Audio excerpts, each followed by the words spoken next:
अस्सलाम वालेकुम। आओ उर्दू सीखे कि इस सीरीज़ का आज का ये पार्ट 3 है।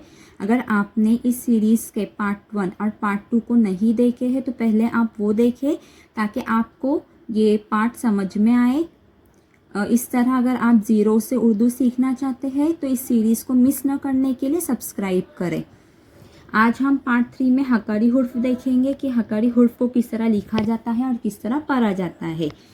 ये बे है एक नुक्ते वाला जिसको हम ब की आवाज़ में पढ़ते हैं, और ये दो चश्मे वाला है जिसको हम ह की आवाज़ में पढ़ते हैं।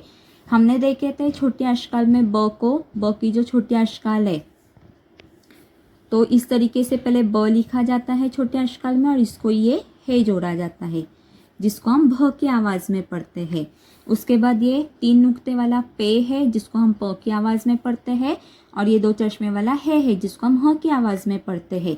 ये हम तीन नुक्ते वाला पहले आधी अशकाल वाला प बनाएंगे और फिर उसके बाद उसको है जोड़ते इस तरीके से, तो इसको पढ़ा जाता है फ इस तरीके से।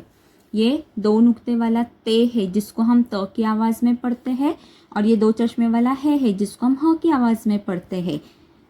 पहले हम त की आधी अशकाल लिखेंगे इस तरीके से और फिर इसको ये है जोड़ेंगे यानी ह जोड़ेंगे दो चश्मे वाला, तो ये हुआ हमारा थ।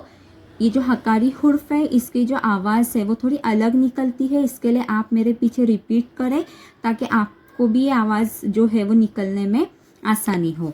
इसके बाद ये टे है जिसको हम ट की आवाज़ में पढ़ते हैं, और ये दो चश्मे वाला है जिसको हम ह की आवाज़ में पढ़ते हैं।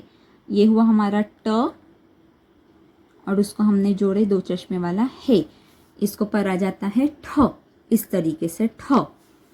ये जीम है जिसको हम ज की आवाज़ में पढ़ते हैं, और ये दो चश्मे वाला है जिसको हम ह की आवाज़ में पढ़ते हैं। ये हुआ हमारा जीम और इसको हमने जोड़े ये है यानी कि ह जिसको हम झ की आवाज़ में पढ़ते हैं झ।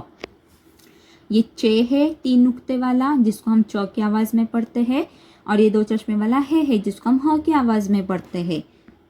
ये हुआ हमारा तीन नुक्ते वाला च और जिसको हमने जोड़े ये है यानी ये हुआ हमारा छ, इसको पढ़ा जाता है छ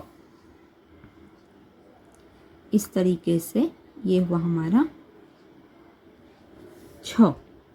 उसके बाद है ये दाल ना जिसको हम द की आवाज़ में पढ़ते हैं, और ये दो चश्मे वाला है जिसको हम ह की आवाज़ में पढ़ते हैं। दाल को कभी भी मतलब जो दाल है उसकी छोटी अशकाल नहीं रहती है, दाल को हम यही सूरत में लिखते हैं, तो इसको हम ऐसे ही लिखेंगे जिस तरीके से हमने इनको छोटी शक्ल में लिखे वैसे दाल की कोई छोटी शक्ल नहीं होती है। ये हमने इससे पहले की वीडियो में देख चुके हैं। और ये है को हम अलग से लिखेंगे यानी कि ह, तो ये हुआ आपका ध, इसकी आवाज़ निकलती है ध। ये डाल है जिसको हम ड की आवाज़ में पढ़ते हैं, और ये दो चश्मे वाला है जिसको हम ह की आवाज़ में पढ़ते हैं। इसको भी सेम ऐसा ही लिखेंगे अलग करके, इसकी भी कोई छोटी शक्ल नहीं होती है। तो ये हुआ हमारा डाल और ये हुआ हमारा है जिसको हम पढ़ते हैं ढ। उसके बाद है रे ना, रे को हम र की आवाज़ में पढ़ते हैं, और ये दो चश्मे वाला है इनको भी हम मिलाकर नहीं लिखते हैं, इसको भी ऐसे ही लिखेंगे। तो ये हुआ हमारा रे यानी र, और ये हुआ हमारा ह, इसको हम पढ़ते हैं र, इस तरीके से पढ़ा जाता है रे, रे इस आवाज़ में पढ़ते हैं। ये है रे ना, रे जिसको हम र इस तरीके से आवाज़ में पढ़ते हैं, और ये दो चश्मे वाला है इसको भी ऐसा ही लिखा जाता है, इसको भी जोड़कर नहीं लिखते। तो ये रे है यानी कि र है, और ये दो चश्मे वाला है जिसको हम पढ़ते हैं रह, इस तरीके से पढ़ते हैं रह।